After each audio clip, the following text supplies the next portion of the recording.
আমার বিয়ের ১০ বছর পর এই মানুষটি এই প্রথম আমার বাসায় আসলো। এই মানুষটি আমাকে ছোটবেলায় মায়ের আদর ভালোবাসা দিয়ে বড় করেছে। আর আজকে এই প্রথম সবচাইতে নিজেকে বেশি খুশি মনে হয়েছে।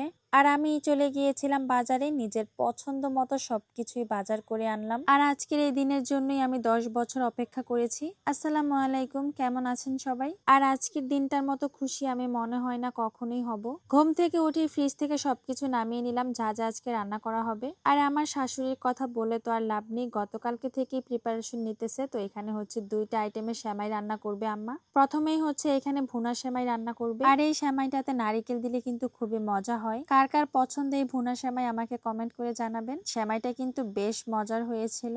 আমার বাবার বাড়ি থেকে কেউ আসলে আমার শাশুড়ি আমার চাইতে বেশি খুশি হয়। এরপরে আম্মা একটা চুলার মধ্যে ময়দার সেমাইটা রান্না করে নিচ্ছিল। এগুলা কিন্তু সকালবেলায় রান্না করে রাখতেছে।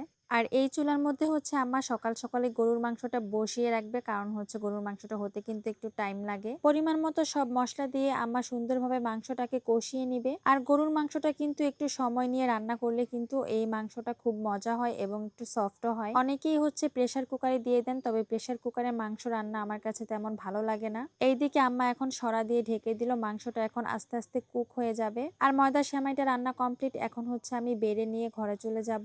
আজকে আমার কাছে কেমন জানি ঈদ ঈদ মনে হচ্ছিল। এরপরে সকালে খাওয়ার জন্য আমি হচ্ছে আলুর ভর্তা বানালাম। তারপরে হচ্ছে এখানে 3টা হাঁসের ডিম নিয়ে নিয়েছি, এই ডিমগুলো আজকে ভেজে নেব। সকালের আইটেম হচ্ছে আলুর ভর্তা, ডিম ভাজা, গতকালকে তরকারি রয়ে গিয়েছিল, ওইগুলা দিয়ে আমরা খাওয়া দাওয়া করেছি। এরপরে হচ্ছে দুপুরবেলা কাটাকুটি শুরু করে দিয়েছি। আমার ননদ হচ্ছে প্রথমে চিংড়ি মাছ পরিষ্কার করে নিচ্ছিল, এই চিংড়ি মাছটা ভুনা করা হবে। আর এইদিকে আমি পাটা নিয়ে বসছি, তো এখন হচ্ছে আমি বাদাম বেটে নিব। আম্মা এইদিকে হচ্ছে রোস্ট গুলাকে ভেজে নিচ্ছিল। আসলে বাসায় এত পরিমাণে কাজ ছিল, তাই আমি হচ্ছে প্রপার ভিডিও করতে পারিনি, যতটুকু পেরেছি ততটুকুই রেখেছি। গরুর মাংসটা কিন্তু একদম সকালে বসানো হয়েছিল, এরপর দুপুরবেলা নামানো হয়েছে। এটা খুবই সফট হয়ে গিয়েছিল মাংসটা। এরপরে আম্মা রোস্টের মধ্যে সব টক দই, গোলমরিচ, মানে যা যা লাগে এভরিথিং দিয়ে দিয়েছিল। আর এক চুলার মধ্যে হচ্ছে রোস্ট রান্না হইতেছে, আর এটার মধ্যে চিংড়ি মাছ ভুনা করা হয়ে গেল। এরপর আমার চাচা আর চাচি চলে আসলো, এই প্রথম আমার বাসায় আসছে। তো দেখেন কত কিছু নিয়ে আসছে। আর আসার পরপরই হচ্ছে ঠান্ডা ঠান্ডা তরমুজ কেটে দিয়েছিলাম, আমাদের ফ্রিজে তরমুজ ছিল। তারপরে হচ্ছে আইসক্রিম খেতে দিয়েছি। আর এই মানুষটিকে নিয়ে আমি যত বলবো ততই কম হয়ে যাবে।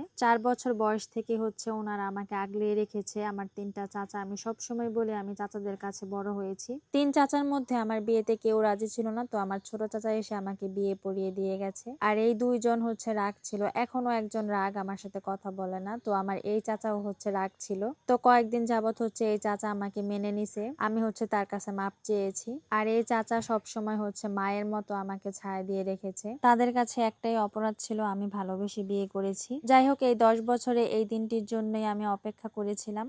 আল্লাহ আমার দোয়া কবুল করে নিয়েছেন। আর এইদিকে আমার শাশুড়ি সব রান্না বান্নাও কমপ্লিট করে ফেলেছে। তো এখন হচ্ছে পোলাওটা বসাই দিল, পরিমাণ মতো তেল দিয়ে দিল, পেঁয়াজ কুচি, তারপর হচ্ছে গরম মশলা সবকিছু দিয়ে পোলাও চাল দিয়ে দিল। আর পোলাও রান্না হতে কিন্তু একদমই সময় লাগে না, দেখেন পোলাও রান্না হয়েও গেছে। আর লাস্ট ফিনিশিং এ হচ্ছে আম্মা মুগ ডাল রান্না করেছে। সব রান্না বান্না কমপ্লিট হয়ে গেছে, আমি এখন মেহমানদের খেতে দিব। আর আজকে রান্নার প্রতিটা আইটেমই কিন্তু বেশ মজার হয়েছিল। তো আমি হচ্ছে পরে খেতে বসবো, তো সবাইকে আমি এখন খাবার খেতে দিয়ে দিছি।